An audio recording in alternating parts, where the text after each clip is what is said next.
Halo guys, selamat siang, selamat datang di podcast kami. Podcast apa Mas Halo?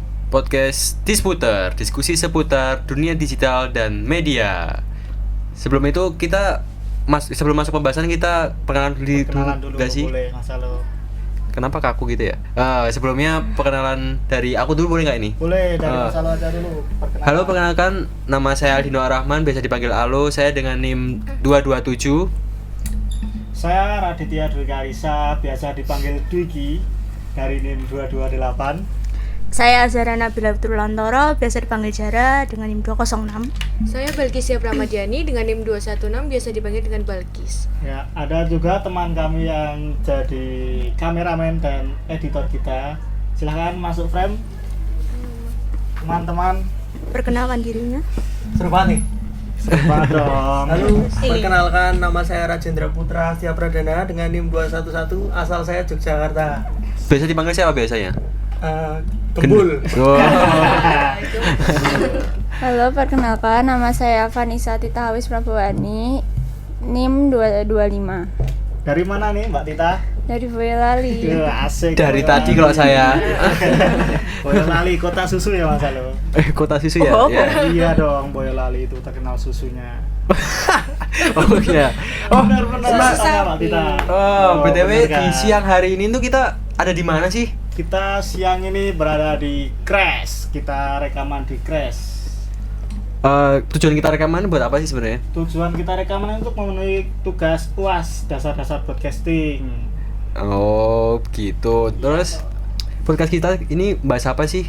Kita akan bahas tentang disverifikasi konten menarik audiens yang beragam. Oh gitu. Ada tanggapan nggak buat Mbak Jara ini untuk tema kali ini tuh? Menurut Mbak Jara sendiri susah nggak sih tema ini? Kalau menurut aku sendiri sih tema itu nggak terlalu susah ya, karena banyak sebenarnya contohnya di sekarang ini, terutama buat influencer ya, kayak influencer Santai. influencer sekarang tuh nggak kayak pure celebrity gitu ya. Sekarang tuh banyak gitu kayak orang-orang dari pekerjaan lain yang jadi influencer, misalnya kayak dokter atau mungkin kayak mahasiswa yang lagi magang atau apa gitu kan, banyak yang jadi influencer sekarang, terutama karena sekarang itu media sosial kan udah kayak beragam gitu konten-kontennya ya, bisa bikin reels, terus TikTok, terus bisa post-post foto gitu. Jadi orang-orang random pun sekarang bisa terkenal ya. Nah, apa? Kita akan masuk dulu nih ke Topik apa pertama sih nih. itu diversifikasi konten itu. Menurut Mas Halo sendiri gimana diversifikasi konten itu? Menurut saya sih diversifikasi konten itu tuh sebuah strategi ya untuk sebuah suatu program itu dibutuhkan banget di tengah derasnya arus informasi dan keberagaman karakter audiens di era saat ini nih. Itu penting banget menurut saya ya. Agar tidak monoton juga ya Mas Halo. Betul, Tidak biar nggak saja. satu arah, terus bisa menyasar ke berbagai kalangan kan. Iya. Di segmentasi sekarang ini kan nggak cuman hanya remaja gitu kan, bisa ke dewasa, anak-anak dan lainnya. Betul sekali. Apalagi nih, kita membahas apa lagi tentang untuk diversifikasi nih? membahas Diversifikasi. bahasan ini kita akan mengangkat satu figur publik nih Mas Halo yang Duh, siapa sudah itu? malang melintang di Bang melintang. Mungkin media sosial yang Indonesia. disebutin tadi dari profesi tersebut ya, yang disebutin Iya. Mbak Jara tadi. Benar, ada Dari profesi mana itu? Dari profesi dokter. Wah, siapa itu kira-kira Mas Radit? Siapa ya? Siapa Siapa Pak ya? Balkis? Dokter yang akan kita Dokter angkat. Tita itu sepertinya ya, yang sedang Sedang viral saat ini ya. Dengan Iya, pembawaan betul. yang sangat menarik dari Dokter Tita dengan marah-marahnya yang khas. Betul sekali. Gimana itu marah-marahnya? Bisa contohin nggak Mas Aduh, Radit? nggak bisa, sayangnya nggak bisa dicontohin ini. Biasanya suka mencontohkan gitu kayak Waduh, udah nggak bisa sekarang. Udah nggak bisa. Nggak bisa Oh. sekarang Mas Halo. Waduh. gimana? maaf. Penonton sedih nih. Kecewa. Kecewa. Aduh. Langsung aja sih, nggak sih kita masuk ke pembahasan? Oke, siap. Kita Oke. langsung masuk ke pembahasan aja ya, teman-teman. Aku mau tanya nih sebelumnya. Menurut Mas Radit sendiri, itu Ya. kenapa sih kalau diversifikasi konten itu harus beragam? Kita hidup di era algoritma ya Mas Halo, di mana setiap orang punya timeline dan preferensi konten yang sangat personal. Di sisi lain teknologi mempercepat penyebaran informasi, tapi sekalian mempersempit perhatian manusia. Seperti kita saat scrolling, kita kalau scrolling tuh pasti lihat yang menarik saja kan. Kalau yang nggak menarik pasti langsung scroll. Betul. Bosen soalnya. Bosen, gampang bosen soalnya sekarang. Kayak gimana gitu loh rasanya. Iya. Pengen tuh yang menarik. Menarik, singkat tapi menarik gitu ya. Iya. Jadi kayak mengundang banyak Menarik view. tambang. Ya, tambang begini dong. Contoh video-video yang menarik itu gimana ya, Mas? Ya, seperti Apa yuk? kalau kita ambil dari Dokter Tirta, kita kan pembawaannya yang suka marah-marah itu kan menyasar Gen Z ya. Gen Z kan Betul suka yang sekali. kayak gitu ya. Kita dapat edukasi juga, kita juga dapat tontonan, dapat hiburan juga dari Dokter Tirta. Betul. Jadi kita kayak nggak hanya menonton tapi kita ada emosional di dalam Iya. di dalam kita nonton gitu. Terus apa lagi? Kita kenalan dulu, siapa sih public figure yang akan kita angkat ini? Dokter Tirta ini latar belakangnya gimana menurut Mbak Zara? Nah, jadi Dokter Tirta ini sendiri nama lengkapnya adalah Dokter Tirta Mandirahudi. Nah, beliau ini tuh adalah seorang dokter, aktivis, pebisnis dan juga konten kreator yang sangat aktif dan produktif. Jadi beliau ini tuh selain pekerjaannya yang jadi dokter, beliau ini tuh juga sering tuh muncul di media-media sosial kayak TikTok, YouTube, terus X juga tuh. Jadi dia itu sering share-share kayak konten-konten edukasi. Kalau mungkin di X kemarin dia itu sempat membuat konten edukasi tentang masalah kesehatan ya itu. Nggak bisa disebutin karena ya. Tapi ada hal yang menarik nih di Dokter Tirta. Apa itu? Itu dokter muda tuh sekaligus pengusaha laundry ternyata. Itu punya sebuah perusahaan atau perusahaan laundry gitu. Laundry sepatu lebih tepatnya. Keren gak sih? Bisa Keren. udah dokter, Bisa pebisnis juga, konten kreator. konten kreator. Sangat beragam dari Dokter Tirta. Keren ya bagi waktunya ya. Iya. Dan kenapa sih Dokter Tirta ini relevan sama pembahasan kali ini? Menurut Mas Alud sendiri gimana? Soalnya apa maksudnya gimana nih? Ya kan kita ambilnya Dokter Tirta nih. Iya. Ya. Kenapa sih kita ambil Dokter Tirta itu? Kenapa masih relevan saat pembahasan ini? Mungkin bisa tanyain ke Zara dulu. Gimana Zara? Gimana Zara?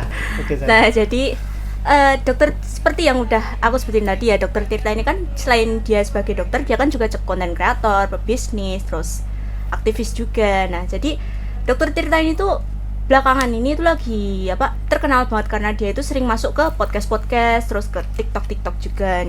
Nah, ini tuh sebagai salah satu bentuk penerapan dari diversifikasi konten, yaitu dengan membuat konten di berbagai platform media sosial untuk menarik segmen-segmen audiens baru gitu. Jadi nggak terlalu ke itu aja. Nah, beliau ini adalah salah satu contoh yang sangat relevan buat kita. Tapi biasanya Mbak Zara tuh suka lihat Dokter Tirta tuh di platform mana sih? TikTok. Iya. Kenapa TikTok? Soalnya saya jarang buka Jarang buka YouTube. ya jarang buka YouTube saya. Oh gitu. Kalau saya masih jarang buka TikTok, lebih Kenapa suka tuh, YouTube. Mas Alud? Kenapa tuh, lebih Mas? sering lihat YouTube aja, kayak lebih jelas gitu loh. Lebih panjang. Lebih ya, panjang. lebih Saya menarik. suka yang panjang soalnya. Suka yang Durasinya panjang itu lebih kayak Lebih dari mantep itu. lah. mantap. Kalau ditonton kita nggak bosen. Sebenarnya bosen juga sih, cuman kayak bisa sambil makan. Ya. Kalau TikTok kan harus gini nih, harus scroll. Kalau misal kita belum selesai makan nggak bisa lanjut nonton nih, harus di Bisa scroll. Ya beda-beda ya. Beda-beda ya. Saya lebih suka YouTube kalau dari saya. Kalau dari Mbak Balkis gimana? Mungkin lebih menarik di TikTok ya, karena pembuatan videonya kayak menarik, mungkin di generasi Gen Z kayak buat biar nggak bosan. Mungkin kalau YouTube kan terlalu panjang, kadang ada iklan atau apa, jadi kayak males buat nonton kalau dari aku sendiri ya. Tapi sebenarnya TikTok tuh hanya nyuplik gak sih? Ya, hanya kita ambil potongan dari video di Potong-potongan YouTube, ya? podcast di YouTube, terus kita di-upload di TikTok. Aja. Bener sih, banyak sekarang kayak gitu. Kita mau bahas apa lagi nih? Kita akan bahas strateginya dulu, strategi Dokter Tirta untuk diversifikasi konten ini. Apa itu? Ya. kita lihat Dokter Tirta itu ya, Dokter Tirta itu menggunakan beberapa platform media sosial ya, contohnya kayak Twitter atau Instagram, TikTok, YouTube, podcast ya. Tapi rame podcastnya ya? Podcastnya rame. Gila, karena- dia collab sama artis-artis lain juga tuh. Kayak Deddy Kobuser, Vindes. ya Vindes. Kelas sih, aku sering lihat Vindes juga sih. Kita kita bahas dulu nih. Di Twitter kita biasanya ngapain sih? Di TikTok juga ngapain, di Instagram juga ngapain? Ya selalu gimana Mas? Kalau biasanya kalau Dokter Tirta di Twitter tuh hanya menyampaikan opini Dokter Tirta sendiri, kayak Cepat, tanggapan, kayak isu-isu terkini yang ada tuh apa. Ya banyak lah isu-isu terkini dia hanya menyampaikan di Twitter. Nah itu Dokter Tirta sendiri tuh di Twitter itu menyasarnya itu kelompok intelektual dan kayak kritis gitu. Instagram sendiri itu biasanya update visual, biasanya lifestyle apa sih, live update, Iya. live update. Terus biasanya membuat story Q&A gitu, kayak lebih secara personal, kayak pribadinya Dokter Tirta itu seperti apa, mungkin kayak lebih kehidupan pribadinya. Oke. Kalau untuk TikTok sendiri tuh dia tuh pendek, dinamis, misalnya tuh ke Gen Z, karena seperti yang udah dibilang Mbak Balkis dan Mbak Zara sendiri kan lebih sering lihat TikTok nih, jadi kayak lebih apa ya, cepat gitu kan. Ya, Informasinya lebih cepat yang ditangkap. Nah, dan nggak terlalu panjang. Nah, kalau YouTube sama podcast nih untuk orang-orang yang mau mengeksplor lebih dalam, jadi kayak apa isinya selama podcast tuh apa gitu, seperti saya contohnya. Nah, saya suka dengerin podcast tuh di YouTube karena biar tahu isinya tuh apa, biar nggak ada potongan-potongan gitu. Kayak takutnya kan ada orang yang tidak bertanggung jawab motong-motong tuh, ya, jadi kayak penyebar hoax. penyebar Nah, hoax, itu ya. dia. Orang-orang yang tidak bertanggung jawab. Nah, itu dia. Dan posting-postingan Dokter Tirta di media sosial itu gimana sih Mas Alo? Kayak postingan edukasinya itu gimana? Pembawaannya itu gimana Mas Alo? Kalau menurut Mbak Zara sendiri gimana?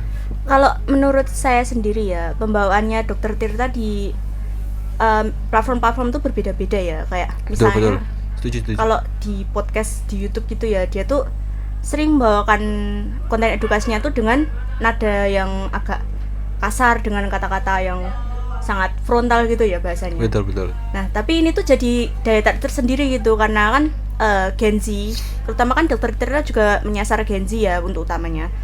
Nah, Gen Z ini kan nggak semua, tapi ada beberapa gitu yang suka kayak konten-konten yang dengan bahasa-bahasa yang kayak keras gitu, frontal gitu ya, kayak lebih menarik gitu aja.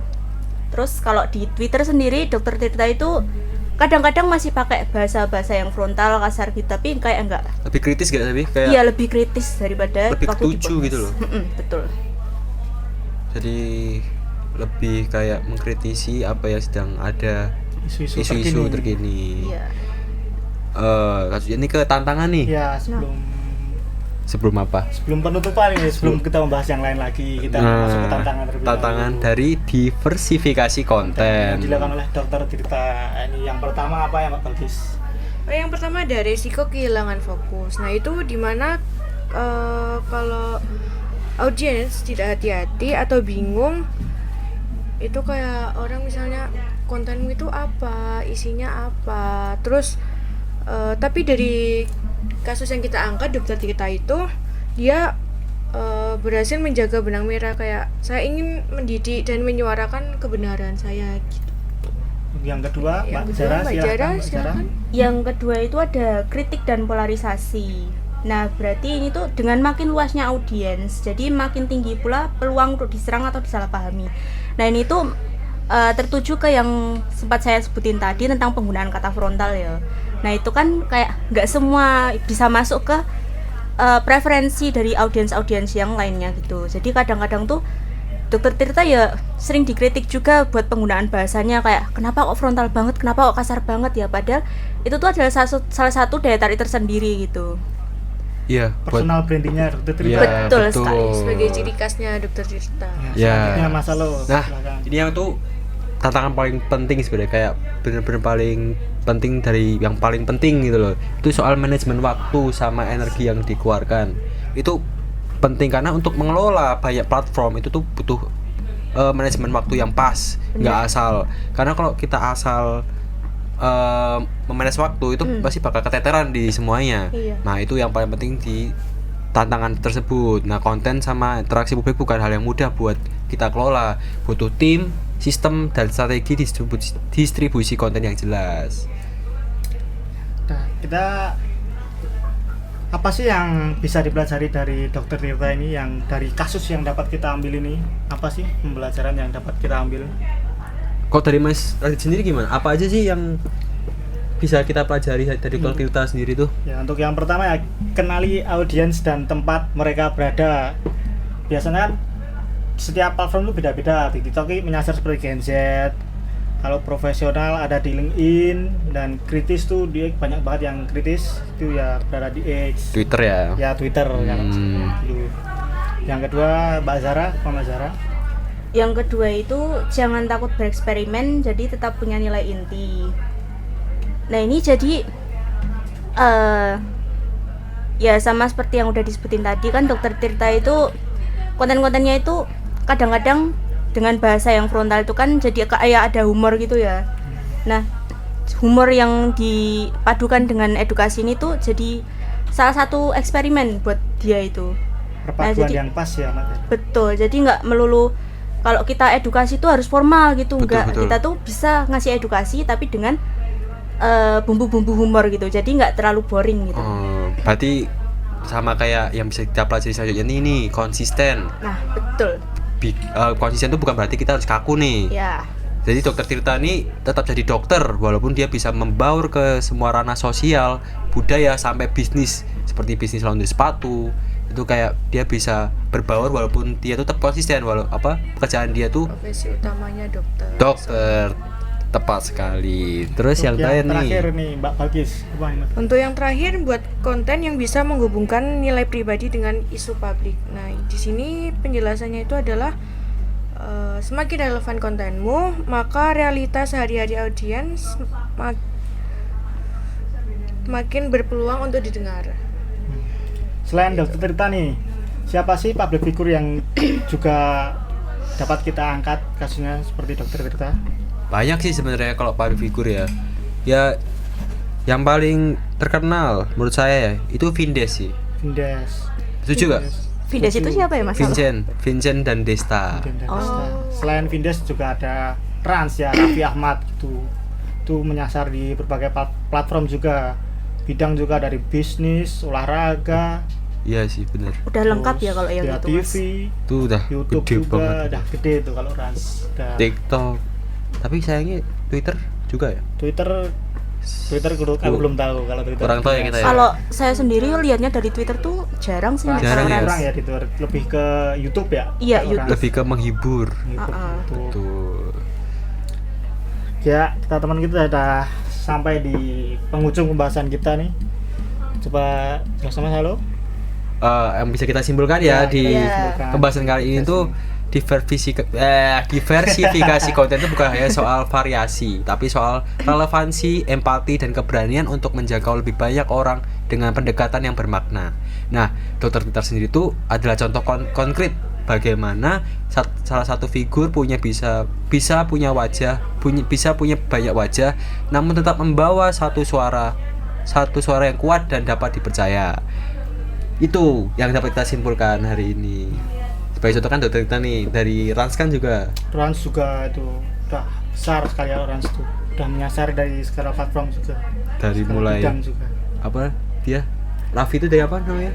Dia dulu artis, Host, sampai presenter dulu, sekarang bisnis.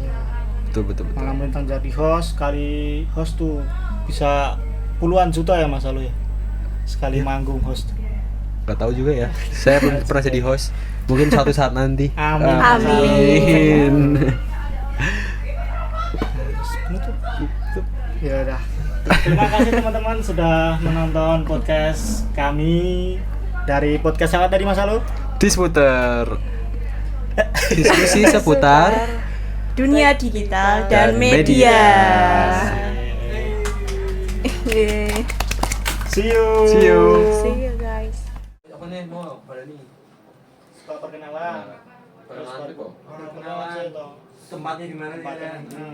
Terus Pinaunya kapan? hari apa? Bukan hari apa mesti kayak ya kapan lah momen. Terus apa deh kapan Terus itu rasa 26